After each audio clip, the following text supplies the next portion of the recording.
Hey everybody, it's Patience and I'm back with another video. Thank you so much if you're watching this video right now and you enjoy it. Don't forget to hit the like button to let us know.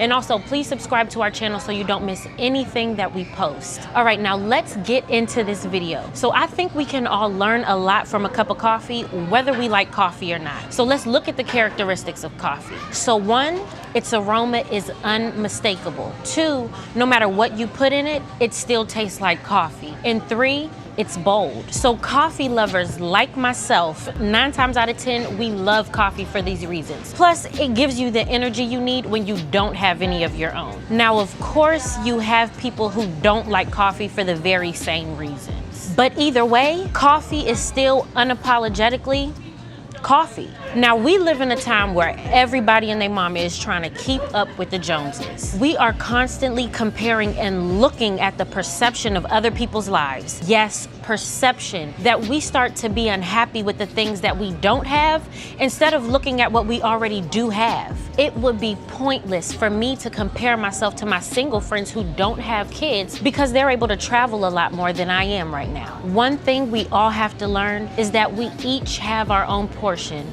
and we all have our own crosses to bear. And all that means is my struggle is not your struggle and vice versa. But that doesn't mean that the next person still doesn't have their own issues. So we have to stop comparing ourselves to the next person. We don't know what it took for them to be where they are. And all we see is the perception that they decide to show the world. Now, getting back to the characteristics of coffee, that is what we should all strive to be. The aroma of coffee is unmistakable, but our aura should be unmistakable. There should be no mistake that I am a Christian. In the book of John 13:35, Jesus says, "By this, everyone will know that you are my disciples if you love one another." But if I'm comparing myself to you, I can't love you the way that you should be loved. And I can't celebrate you and the things happening in your life. Because comparing only causes me to covet the things you have, meaning I'm just jealous. But like coffee, I want my aura to give off love. No matter who you are or what you've done,